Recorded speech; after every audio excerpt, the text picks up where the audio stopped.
İmişlidəki Rasim, onu polislər qaçırdı və polislər onu qaçıranda bütün kənd cəmaatı gördü. Özü kəndin özünün qayı işçisi, kəndin öz evladı və kəndin uşağını qaçırasan. Yol polis maşını, qayı maşınında Rasimin yanında saxlayıb. Deyib ki, gəl sizə gedirəm, gəl əmi səni evinizə düşürsün. Beləcə də deyib. O polisin o dediyi sözü eşidən də olubdur. Ən əsası çox saylı adam həmin uşağın maşına mindiyini və yol polisinin uşağı qaçırdığını görmüşdü. İmişli rayonunun Dərəndikili kəndində həmin polis öz fermasına uşağı qaçırdıb aparıb, öz fermasına. İmişli rayonunun polis rəisi şəxsən öz maşını göndərtirir. Rəis özü aparır. Daxili İşlər Nazirliyinin Ayna Sultanovadakı hospitalına və çıxardılar Rasimin Heydər Əliyevə vururlar. Həmən vaxtda Heydər Əliyevə təcili ilik lazım idi. Heydər Əliyevin iliyi ildə bir və ya bir neçə dəfə dəyişdirilməsə, Heydər Əliyev yaşamaz. Körpə uşaq qanıza vurub elə yaşadılar. Zaten çoxları ilə yaşadılar. Çox deyirdiniz ki, balalarımızı və canımızı qurban verməyə hazırıq prezidentə. Bax budur.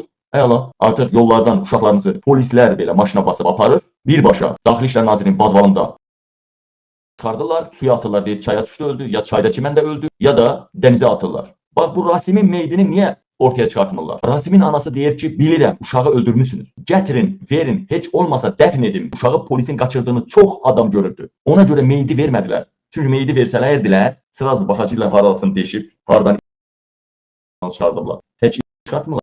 Çıxardandan sonra bütün çıxardırlar. Tovuzda Nərmin hadisəsi daxil olmaqla. Mən o vaxtda da demişəm, bu vaxtda deyirəm. Nərminin birbaşa Arif Paşayevə köçürülür. Canı üstündə olan zaman ayin oxutduraraq Nərmin adına basırlar. O Nərmin deyil, o Qazaxlı bir gəlindir.